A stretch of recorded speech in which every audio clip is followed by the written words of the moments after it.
صحیح بخاری حدیث نمبر 32۔ جب سورۃ الانعام کی یہ آیت اتری کہ جو لوگ ایمان لائے اور انہوں نے اپنے ایمان میں گناہوں کی آمیزش نہیں کی، تو آپ صلی اللہ علیہ وآلہ وسلم کے اصحاب نے کہا کہ یا رسول اللہ، یہ تو بہت ہی مشکل ہے کہ ہم میں سے کون ایسا ہے جس نے گناہ نہیں کیا۔ اللہ پاک نے سورۃ لقمان کی یہ آیت اتاری، جس کا ترجمہ یہ ہے کہ بے شک شرک بڑا ظلم ہے۔ صحیح بخاری حدیث نمبر 33۔ آپ صلی اللہ علیہ وآلہ وسلم نے فرمایا کہ منافق کی 3 علامتیں ہیں۔ نمبر 1، جب بات کرے گا تو جھوٹ بولے گا۔ نمبر 2، جب بھی وعدہ کرے گا تو وعدہ خلافی کرے گا۔ نمبر 3، جب اس کو امین بنایا جائے تو خیانت کرے گا، یعنی جب اس کے پاس امانت رکھی جائے تو اس میں سے خیانت کرے گا۔ صحیح بخاری حدیث نمبر 34۔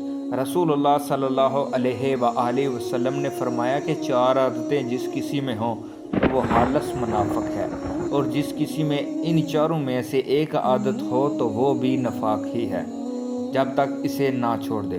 وہ یہ ہیں کہ جب اسے امین بنایا جائے تو وہ امانت میں خیانت کرے اور بات کرتے وقت جھوٹ بولے، اور جب کسی سے عہد کرے تو اسے پورا نہ کرے، اور جب کسی سے لڑے تو فوراً گالیوں پہ اتر آئے۔ صحیح بخاری حدیث نمبر 35۔ رسول اللہ صلی اللہ علیہ وآلہ وسلم نے فرمایا کہ جو شخص شب قدر ایمان کے ساتھ محض ثواب آخرت کے لیے ذکر و عبادت میں گزارے، اس کے گزشتہ گناہ بخش دیے جائیں گے۔ صحیح بخاری حدیث نمبر 36۔ آپ صلی اللہ علیہ وآلہ وسلم نے فرمایا کہ جو شخص اللہ کی راہ میں جہاد کے لیے نکلا، اللہ اس کا ضامن ہو گیا۔ اللہ تعالیٰ فرماتا ہے کہ اس کو میری ذات پر یقین اور میرے پیغمبروں کی تصدیق نے اس سرفروشی کے لیے گھر سے نکالا ہے۔ میں اس بات کا ضامن ہوں کہ یا تو اس کو واپس کر دوں ثواب اور مال غنیمت کے ساتھ، یا شہید ہونے کے بعد اس کو جنت میں داخل کر دوں۔ رسول اللہ صلی اللہ علیہ وآلہ وسلم نے فرمایا، اور اگر میں اپنی امت پر اس کام کو دشوار نہ سمجھتا تو لشکر کا ساتھ نہ چھوڑتا۔ میری خواہش ہے کہ اللہ کی راہ میں مارا جاؤں، پھر زندہ کیا جاؤں، مارا جاؤں، پھر زندہ کیا جاؤں، پھر مارا جاؤں۔ صحیح بخاری حدیث نمبر 37۔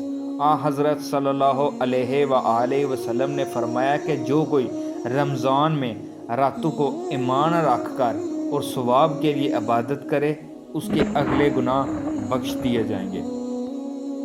صحیح بخاری حدیث نمبر 38۔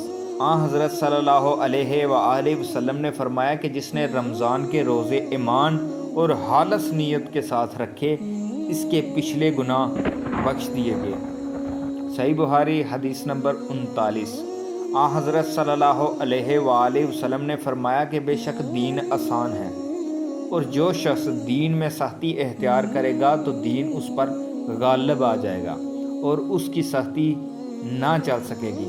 بس اس لیے اپنے عمل میں پختگی اختیار کرو، اور جہاں تک ممکن ہو میانہ روی برتو، اور خوش ہو جاؤ کہ اس طرز عمل سے تم کو دارین کے فوائد حاصل ہوں گے، اور صبح اور دوپہر اور شام کو کسی قدر رات میں عبادت سے مدد حاصل کرو۔ نماز 5 وقتہ بھی اس سے مراد ہو سکتی ہے، یا پابندی سے ادا کرو بھی ہو سکتی ہے۔ صحیح بخاری حدیث نمبر 40۔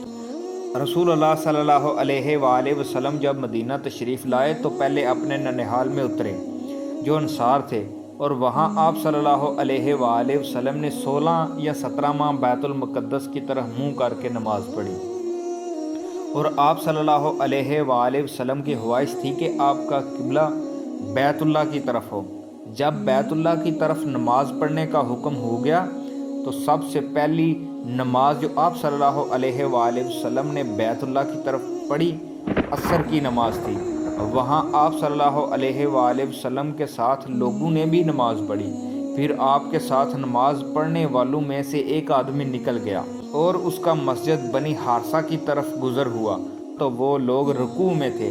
وہ بولا کہ میں اللہ کی گواہی دیتا ہوں کہ میں نے رسول اللہ صلی اللہ علیہ وآلہ وسلم کے ساتھ مکہ کی طرف منہ کر کے نماز پڑھی ہے۔ یہ سن کر وہ لوگ اسی حالت میں بیت اللہ کی طرف گھوم گئے اور جب رسول اللہ صلی اللہ علیہ وآلہ وسلم بیت المقدس کی طرف منہ کر کے نماز پڑھا کرتے تھے، یہود اور عیسائی خوش ہوتے تھے، مگر جب آپ صلی اللہ علیہ وآلہ وسلم نے بیت اللہ کی طرف منہ پھیر لیا تو انہیں یہ بات ناگوار گزری۔ راوی کہتے ہیں کہ ہم سے ابو اسحاق نے برہ سے یہ حدیث بھی نقل کی ہے کہ یہ قبلہ کی تبدیلی سے پہلے کچھ مسلمان انتقال کر چکے تھے، تو ہمیں یہ معلوم نہ ہو سکا کہ ان کی نمازوں کے بارے میں کیا کہیں۔ تب اللہ تعالیٰ نے سورۃ بقرہ کی آیت نمبر 143 نازل کی۔ Mubashir Islamic channel, thanks for watching. Video پسند آئے تو سبسکرائب، لائک اور شیئر لازمی کیجیے گا۔